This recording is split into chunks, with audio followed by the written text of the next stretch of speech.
嘛，米糊带米不喏，哎呀，嘛地嘛带边咩？你抽油浆过牛肉，好了，米糊带咩？啊，带边地嘛，红瓜带的，烟龙带的，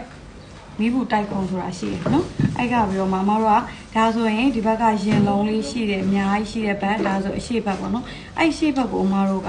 都米糊带啥？哎白个来不要带咩？နော်အဲ့တဲ့ခါကျရင်ဒီမှာဒါလေးကိုဒီလိုတိုက်ပြီးတော့မှပုတ်ဆွဲပြီးတော့မှတိုက်လို့ရတယ်ဒါကအခုတိုက်နေရကအတွင်းချမ်းနော်အတွင်းချမ်းမှာကအမတို့ကအဲ့လိုတိုက်ပြီးပုတ်ပြီးတော့တိုက်လို့ရတယ်နော်တိုက်ပြီးရင်ဒီမှာဒီအလေးတုံးလေးနဲ့ချုပ်ရိုးချောင်းလေးပေါ်အောင်လို့ဘိုးဝက်ကလေးဖြစ်အောင်လို့ပြန်ဖိပေးရနော်အေးတုံးလေးနဲ့ရမလားတိုက်ပြီးရရင်ဆိုတာနဲ့အောက်ဘက်ကိုကျရင်လည်းအမတို့ကအရှိဘက်ကိုပဲလဲရမယ်အဲ့တော့ဒီရင်လုံးတွေမီးဘူးတိုက်တဲ့ခါကျရင်နှစ်ဖက်ခွဲပြီးတော့မှမတိုက်ဖဲနဲ့အခုလိုမျိုးလေးတိုက်ကြည့်နော်နော်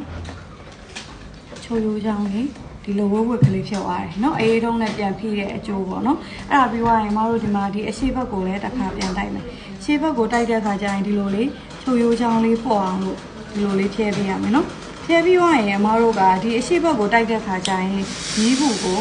ဒီလိုလေးပဲဖိမယ်နော်မီးဘူးကိုဒီလိုလေးပဲ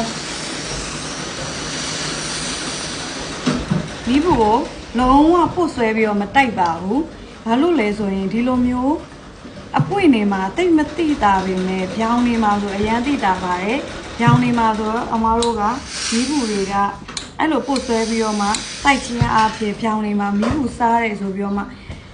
အကွက်ကြီးတွေနော်ပြောင်ပြောင်နေဖြစ်နေတာအဲ့လိုမျိုးပါအဲ့မီးဘူးစားတာပါအဲ့ကြောင့်မို့ဒီမှာဒါလေးတွေဆိုရင်အမားတို့အမွှေးနဲ့ပဲဖြိပါတယ်ပြီးရင်အလေးတုံးလေးနဲ့ချိုရိုးချောင်းပေါ်တဲ့အထိကိုဖြည့်ပေးပေါ့နော်အဲ့ဒါပြီးသွားပြီဆိုတာနဲ့အမားတို့ဒီကအရှိတ်ဖက်ထဲကိုဒီလိုလေးလဲပြီးတော့အောက်ဘက်ကိုတော့တိုက်လို့ရပါတယ်ဒီလိုအရန်ရောဖိပြီးတော့မတိုက်နဲ့ပေါ့နော်ဒါဆိုရင်ဒီလိုလေးလေးလုံးလေးနဲ့ဖိလို့ရနော်ဒါဆိုရင်အမားတို့ဒီမှာရင်လုံးလေးကဘာမှတော့အုံခွက်တောင်မထည့်ရသေးဘူးကြွကြွလေးဖြစ်နေပြီနော်ဒါကိုဒီမှာကြည့်ရင်ဘက်မှာပြန်ပြီးတော့မှဒီလိုမျိုးလေးကတ်ကြည့်နော်ဒါဆိုဒီမှာရင်လုံးလေးမှာဆိုရင်လုံးဝ